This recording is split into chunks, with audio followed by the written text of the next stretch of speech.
"Why won't you talk about it?" Norma asked. "Doesn't it intrigue you?" "It offends me," Arthur said.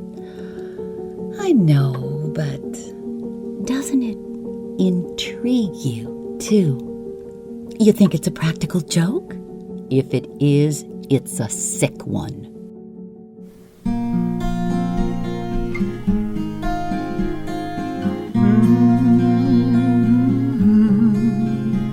Fast asleep. Welcome to Fast Asleep with Gina Marie, your getaway to a different place and a different time and a captivating classic short story. Hi, everybody. I'm Gina. Engineer Bob and Marie send you their very best. We all thank you for making Fast Asleep your regular stop. Hey, and welcome aboard to iHeartRadio. We are deep in the trenches of the Halloween season right now, and it is time, I think, to show some appreciation to an author who is admired by many who came after him, including Stephen King and Anne Rice. Today, we bring you Richard Matheson, known for his fantasy, horror, and sci-fi novels, short stories, and screenplays. More than most authors, his works were adapted for many films and television productions. His I Am Legend was adapted for 3 different films. He was born in 1926 in Allentown, New Jersey, to parents of Norwegian background. He was brought up in Brooklyn, New York. He dreamed of becoming a musician as a kid, but he fell in love with writing fantasy. His stories were published in a newspaper when he was just 8 years old. He loved the idea of Dracula when he was a teen. I Am Legend proves that. When he graduated from Brooklyn Technical High School in 1943, he put his education on hold to join the service. You see, it was World War II, and he hated the Germans. He graduated in 1949 from the University of Missouri with a degree in journalism and promptly moved to California. On a Santa Monica beach, he met his wife, Ruth Ann Woodson. They married in 1952 and eventually had 4 children, 3 of which are writers today. But let's get back to Richard's writing for now. His very first novel, Hunger and Thirst, was not published for decades, but his short story, Born of Man and Woman, attracted a lot of attention when it was published in 1950 and was included in his first collection of short stories, published in 1954. That same year, I Am Legend was published. There's a lot of publishing going on here, fortunately. If you have spider issues, please don't read his The Shrinking Man, published in 1956, and later turned into the movie The Incredible Shrinking Man. How he hated the addition of that adjective. There were several other thrillers in the late 1950s that he was responsible for. And then Matheson spent most of his time on screenplays and television scripts. 16 Twilight Zone episodes alone.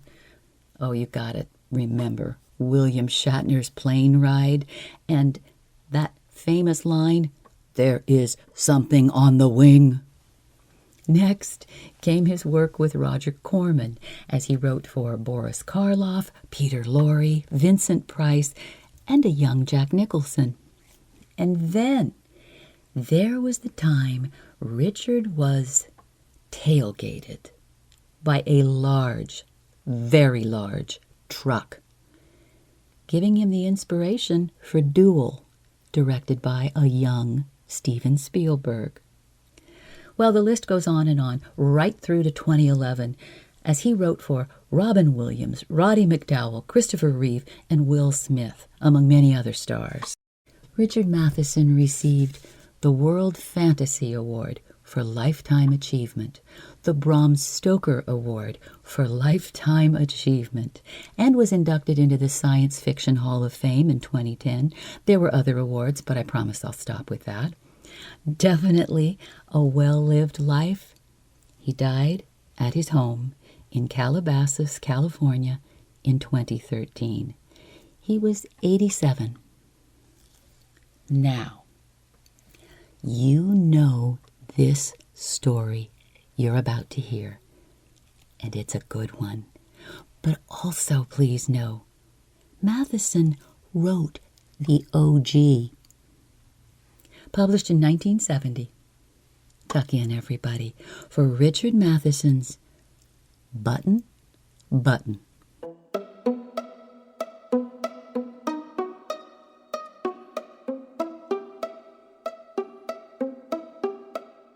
The package was lying by the front door, a cube-shaped carton sealed with tape, their name and address printed by hand. Mr. and Mrs. Arthur Lewis, 217 East 37th Street, New York, New York, 10016. Norma picked it up, unlocked the door, and went into the apartment. It was just getting dark. After she put the lamb chops in the broiler, she sat down to open the package. Inside the carton was a push-button unit fastened to a small wooden box. A glass dome covered the button. Norma tried to lift it off, but it was locked in place. She turned the unit over and saw a folded piece of paper scotch-taped to the bottom of the box. She pulled it off. "Mr. Stewart will call on you at 8 p.m. Norma put the button unit beside her on the couch. She reread the typed note, smiling. A few moments later, she went back into the kitchen to make the salad. The doorbell rang at 8 o'clock. "I'll get it," Norma called from the kitchen. Arthur was in the living room, reading. There was a small man in the hallway. He removed his hat as Norma opened the door. "Mrs. Lewis?" he inquired politely. "Yes." "I'm Mr. Stewart." "Oh, yes." Norma repressed a smile. She was sure now. It was a sales pitch. "May I come in?" asked Mr. Stewart. "I'm rather busy," Norma said. "I'll get you your whatchamacallit, though." She started to turn. "Don't you want to know what it is?" Norma turned back. Mr. Stewart's tone had been offensive. "No, I don't think so," she replied. "It could prove very valuable," he told her. "Monetarily?" she challenged him. Mr. Stewart nodded. "Monetarily," he said. Norma frowned. She didn't like his attitude. "What are you trying to sell?" she asked. "I'm not selling anything," he answered. Arthur came out of the living room. "Something wrong?" Mr. Stewart introduced himself. "Oh, Arthur pointed toward the living room and smiled. "What is that gadget, anyway?" "It won't take long to explain," replied Mr. Stewart. "May I come in?" If you're selling something," Arthur said.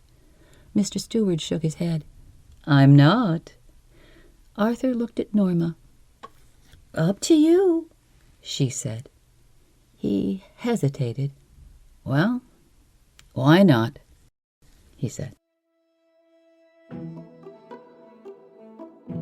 They went into the living room, and Mr. Stewart sat in Norma's chair. He reached into an inside coat pocket and withdrew a small sealed envelope. "Inside here is a key to the Bell Unit dome," he said.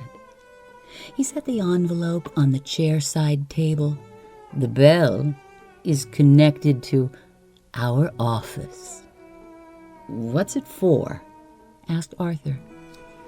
"If you push the button," Mr. Stewart told him, "somewhere in the world, someone you don't know will die, in return for which you will receive a payment of $50,000.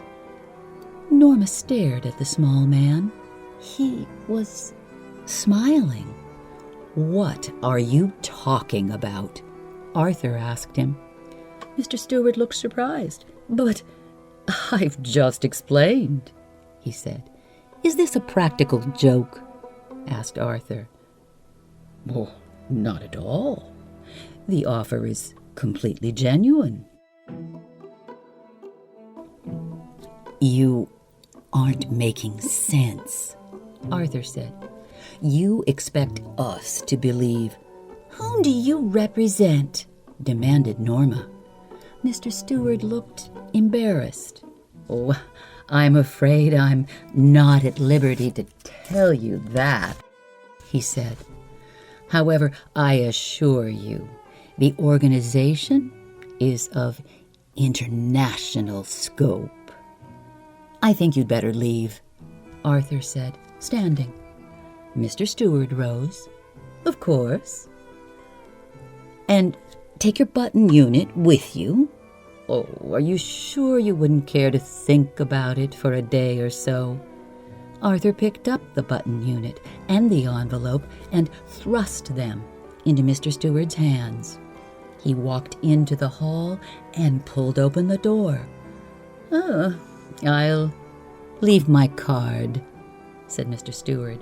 He placed it on the table by the door. When he was gone, Arthur tore it in half and tossed the pieces onto the table.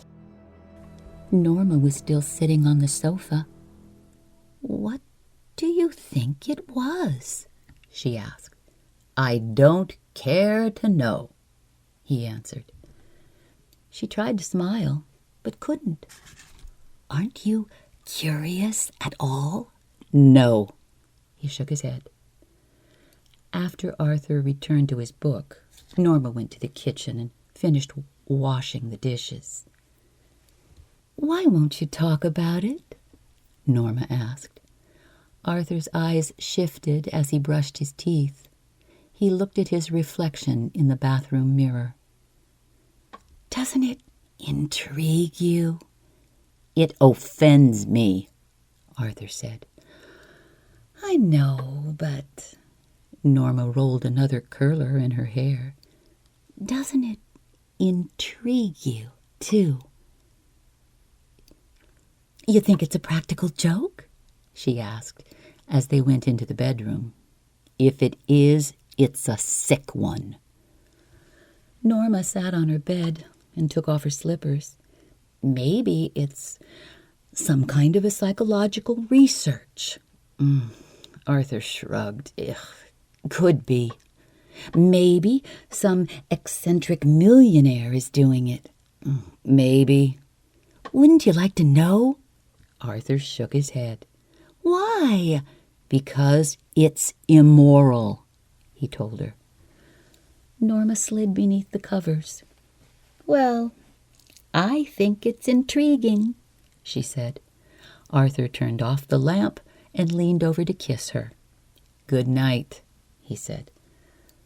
"Good night." She patted his back. Norma closed her eyes. $50,000, she thought.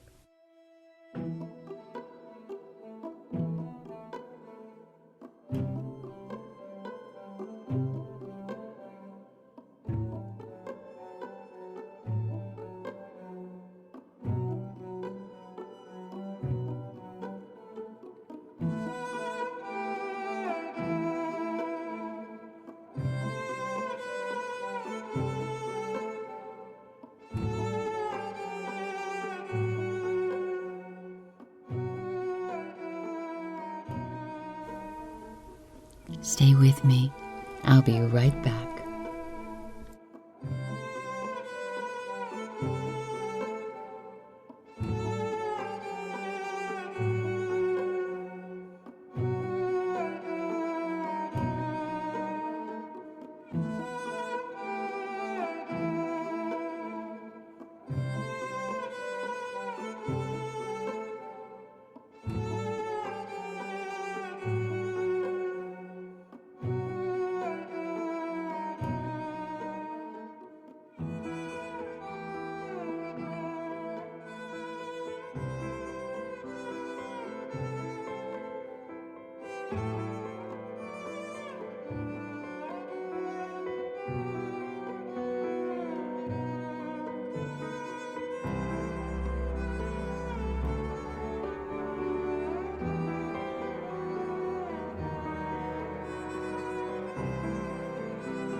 In the morning, as she left the apartment, Norma saw the card halves on the table.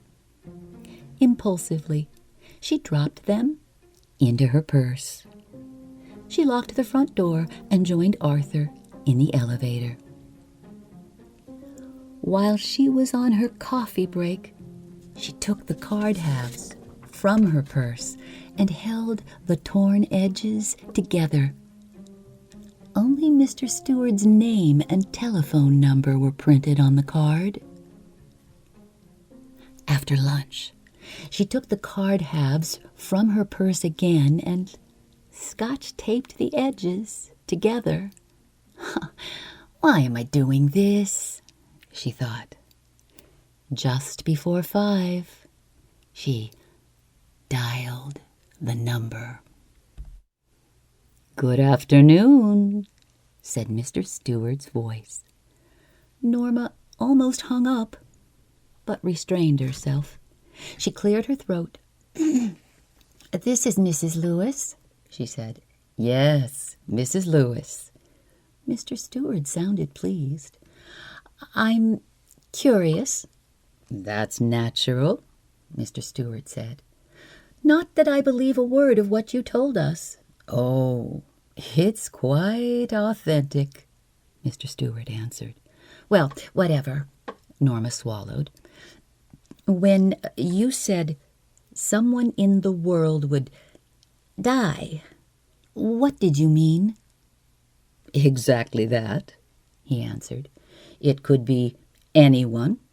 All we guarantee is that you don't know them, and of course that you wouldn't have to watch them die." "For $50,000, Norma said. "That is correct." She made a scoffing sound. "Oh, that's crazy." "Nonetheless, that is the proposition," Mr. Steward said. "Would you like me to return the button unit?" Norma stiffened. "Certainly not." She hung up angrily.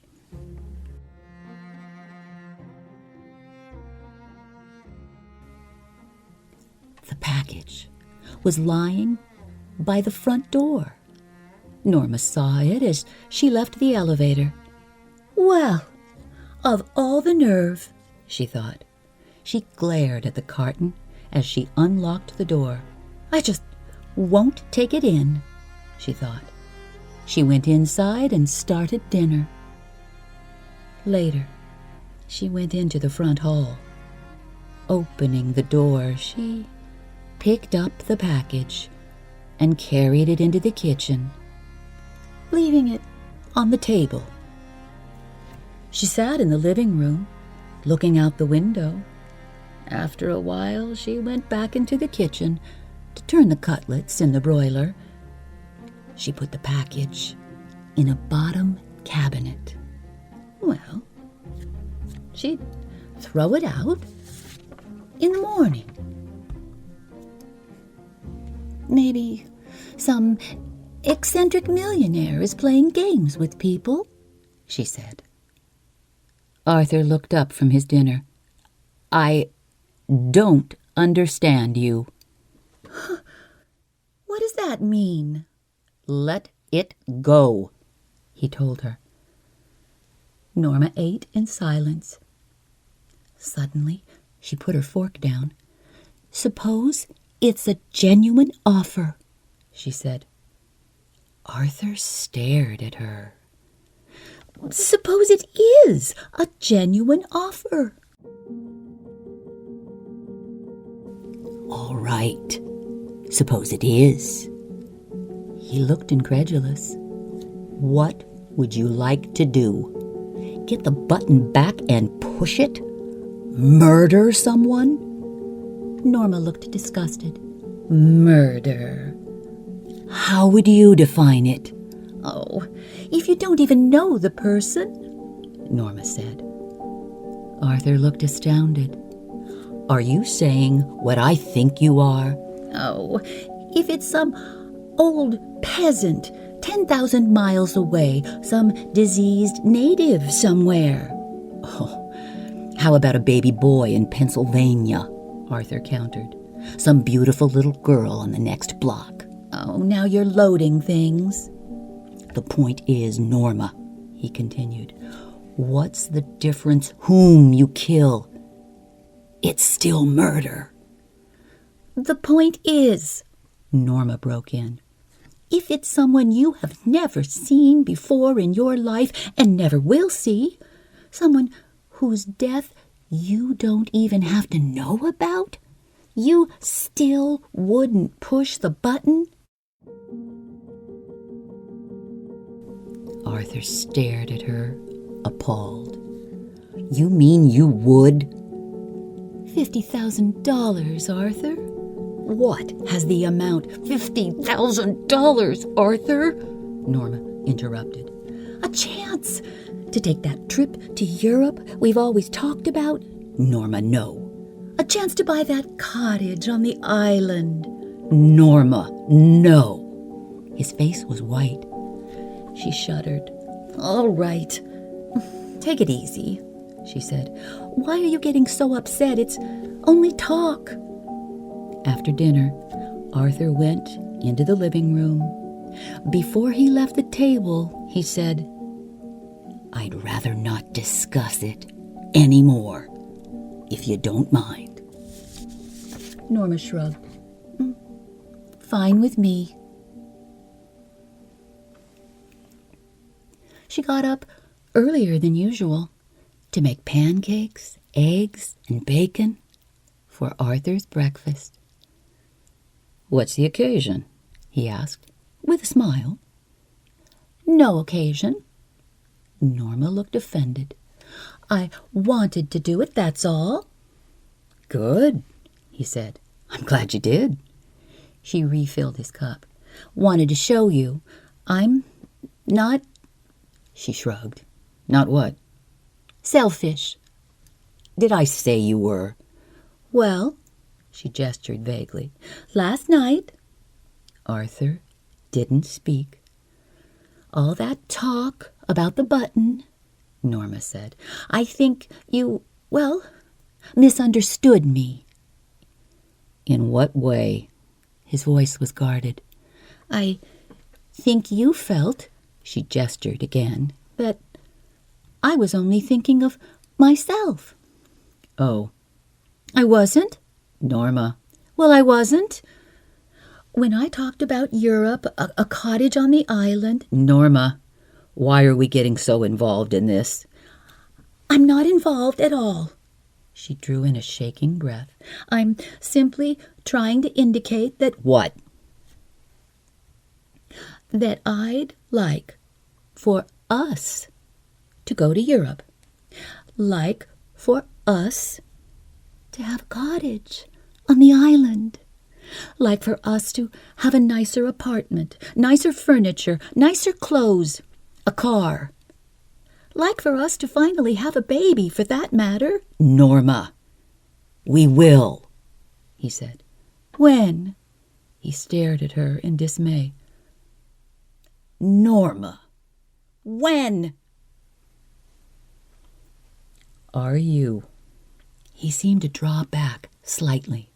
Are you really saying? I'm saying that they're probably doing it for some research project, she cut him off, that they want to know what average people would do under such a circumstance, that they're just saying someone would die in order to study reactions, see if there'd be guilt, anxiety, whatever. You don't think they'd kill somebody, do you? Arthur didn't answer. She saw his hands, trembling. After a while, he got up and left. When he'd gone to work, Norma remained at the table, staring into her coffee. I'm going to be late, she thought. She shrugged. What difference did it make? She should be home anyway, not working in an office. While she was stacking dishes, she turned abruptly, dried her hands, and took the package from the bottom cabinet. Opening it, she set the button unit on the table. She stared at it for a long time before taking the key from its envelope and removing the glass dome. She stared at the button. Oh, how ridiculous, she thought. All this furor over a meaningless button. Reaching out, she pressed it down. For us, she thought, angrily. And she shuddered. Was it happening? A chill of horror swept across her. In a moment, it had passed. She made a contemptuous noise. Ridiculous, she thought, to get so worked up over nothing. She threw the button unit, dome and key, into the wastebasket and hurried to dress for work. She had just turned over the supper steaks when the telephone rang. She picked up the receiver. Hello. Mrs. Lewis? Yes. This is the Lenox Hill Hospital. She felt unreal as the voice informed her of the subway accident, the shoving crowd, Arthur pushed from the platform in front of the train. She was conscious of shaking her head, but couldn't stop. As she hung up, she remembered Arthur's life insurance policy for $25,000 with double indemnity for... No! She couldn't seem to breathe. She struggled to her feet and walked into the kitchen numbly. Something cold pressed at her skull as she removed the button unit from the wastebasket. There were no nails or screws visible. She couldn't see how it was put together. Abruptly, she began to smash it on the sink edge, pounding it harder and harder until the wood split. She pulled the sides apart, cutting her fingers without noticing. There were no transistors in the box, no wires or tubes. The box was empty. She whirled with a gasp as the telephone rang. Stumbling into the living room, she picked up the receiver. Mrs. Lewis? Mr. Stewart asked. It wasn't her voice, shrieking so. It couldn't be. You said I wouldn't know the one that died. My dear lady, Mr. Stewart said, do you really think you knew your husband?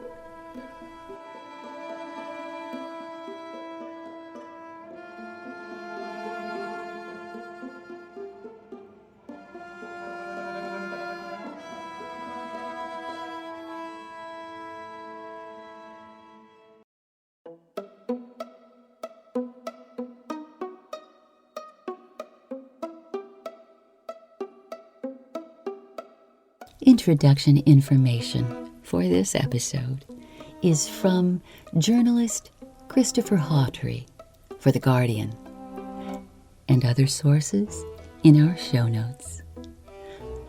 Music for this episode is Dreaming Onward from Julian Cassia. Love Sometimes Is, also from Julian Cassia. Aftershocks from Artie Son. Emerald from Yehezkel Raz. And again from Julian Cassia. Night Sight. Tell us about your favorite Matheson work. Do it here in comments, or you can reach us and email us at fastasleepwithginamarie44@gmail.com. We're on Instagram, Facebook, and TikTok. Thanks for taking the time to review and comment and like and subscribe. And most of all, thank you for listening. Key word: intriguing. Next week, one of the best from W.W. Jacobs.